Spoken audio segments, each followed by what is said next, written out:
also contains less. As affordability, well, I haven't heard that. You're telling me. Who are you with? Who are you with? I'm with NBC News, sir. Fake news. NBC. You're fake news. What a NBC's gone down the tubes along with most of the rest of them. If I may ask, why do you think there's such a disconnect between the economy that you're describing day to day and the way many Americans say they're feeling and they're concerned about? Well, they feel better about our country right now, other than the shutdown, obviously, which is caused by the Democrats, could be ended by the Democrats in 2 minutes. They feel much better. We have more jobs. We just set a record on jobs. You do know that. We have more investment in our country than any country in history. We're over $18 trillion as of this moment, and we're going to be maybe at 20 or 21 trillion by the time I finish up my first year. And there's been no country, China, no country in the world that's done anywhere even close to that number. Your friend Biden, as an example, in 4 years was less than $1 trillion. We'll be at 21 trillion in 1 year. So there's no country that was even close to that, and our country was a laughingstock all over the world. We have more jobs, we have more potential than any other country, and frankly, we're the hottest country right now. Victor said to me before, we're the hottest country anywhere in the world. Think of it. We'll have $21 trillion invested. We have auto plants pouring back in. We have AI pouring back in. We're leading China in AI by a lot.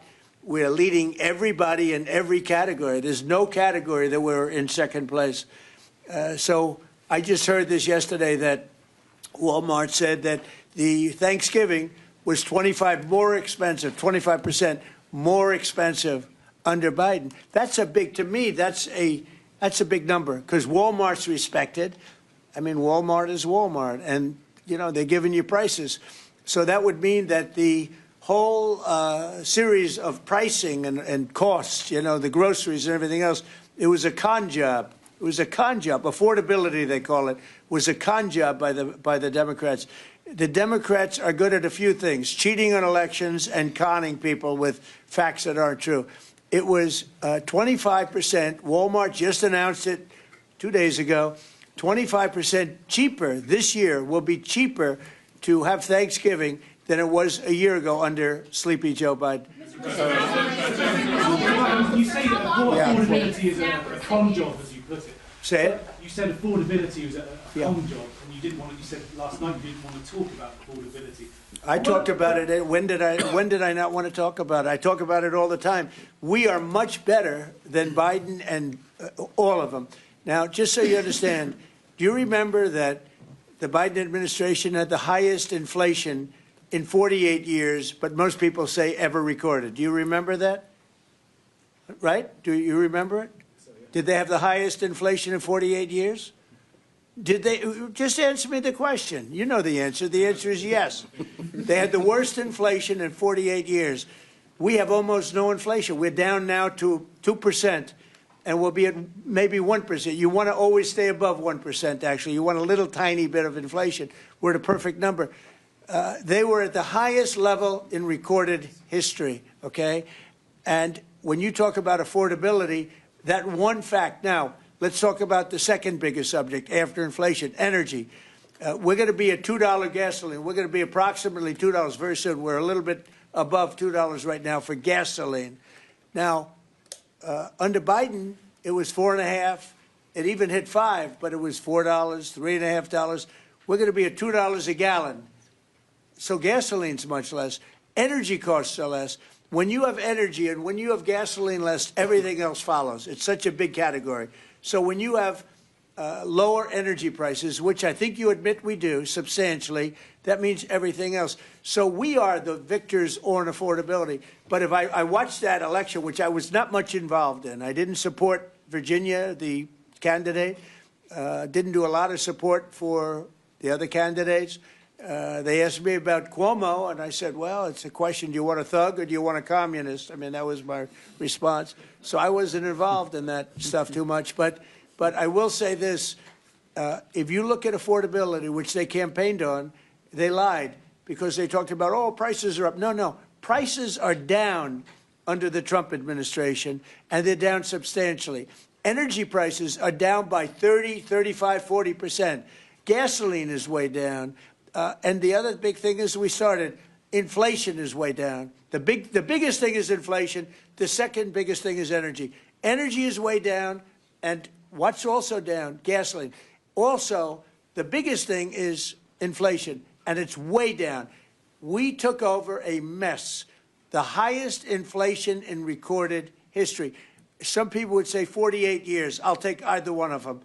But I believe it's the highest inflation in recorded history.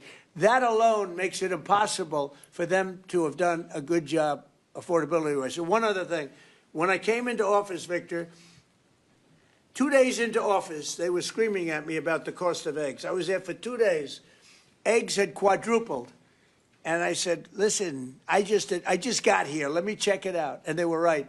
Eggs had gone up by 3-4 times. Within a period of a few months, we had eggs down to a normal cost. We did a great job on groceries and affordability. The only problem is the fake news. You people don't want to report it. And, in fact, I'd like to ask Caroline. Where's Caroline? I'd like to ask Caroline a question. Where is she? Did she? Uh-oh. She deserted us. She deserted me. Our great Caroline superstar deserted me. Anyway, she's right outside. She was going to talk about, because the fake news yesterday, they talked about that. They said, oh, I don't want to talk about affordability. The reason I don't want to talk about affordability is because everybody knows that it's far less expensive under Trump than it was under Sleepy Joe Biden. And the prices are way down. Caroline? Yes, sir. Could you discuss that question that was asked, and how it was asked in such a fake, disgusting manner by the fake news? Yeah, and I just saw it asked again here, and it's very unfortunate that the reporters in this room refused to address, sir, what you just said, which is that you inherited the worst inflation crisis in modern American history, and you are fixing it in 10 short months. And your entire administration has been tasked with this effort, from Treasury Department to Agriculture Department to the National Economic Council right here at the White House. They are slashing regulation. He signed the largest middle-class tax cut in 6 months. In 6 months, in record time, putting more money back into the American people's pockets. So affordability is what the American people elected this president to do, and he is doing it, and you guys refuse to cover it, and you refuse to cover that the previous administration created the worst unaffordability crisis in American history. And I've been watching the TV all day saying that he doesn't want to talk about affordability. That's what he's working on every day, and that's what this administration is doing. Right now. But you know why they refuse to cover it? Can I get Because they're her for fake someone? news. That's why. Go Can I ahead. get her someone? Sure.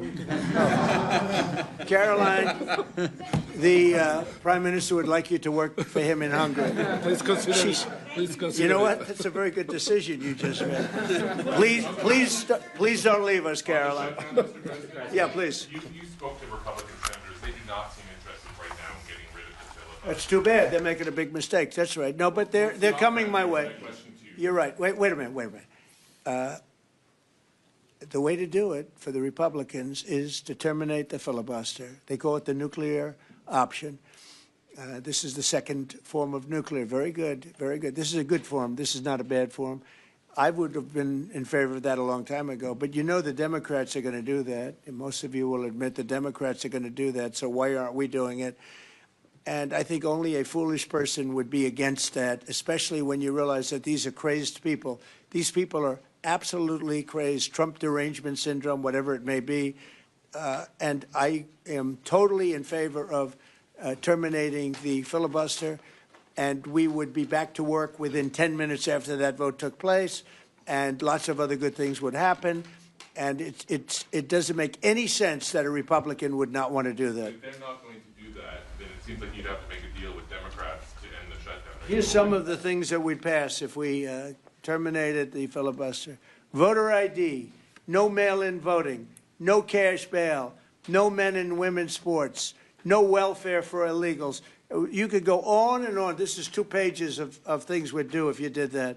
Without it, I don't know that you passed anything, because you can't deal with them. They're really irrational. They really are. But I was happy to see that a tremendous liability to this country, a woman that made herself rich in this country, Nancy Pelosi, has quit. and she'll be out of here pretty soon. And that I consider that to be a great asset for America, getting her out. Yeah, please go. Are you really going to deal with Democrats? You're not interested in it? I don't know. We'll see what they have. I mean, we'll see. But they're very destructive for the country. NBC, fake news. I'm not taking you. Go ahead. Mr. President, are you worried about it backfiring in the future on Republicans? Should they get rid of the filibuster and then down the road, Democrats? Well, normally I would say, well, a little bit. But the reason that I'm not is because if they ever took over power, they'll do it. Look, Joe Manchin and Sinema are two people that are no longer in politics because of this issue. They were opposed to what the Democrats wanted to do. They wanted to terminate the filibuster. They were opposed to it. They're no longer in politics. They're gone. The Democrats will do this. So if the Democrats are going to do it, I'm saying Republicans should do it before they get a chance. It's very simple. And if we do it, we will never lose the midterms, and we will never lose the general election, because we will have produced so many different things for our people, for the country, that it would be impossible to lose an election. AI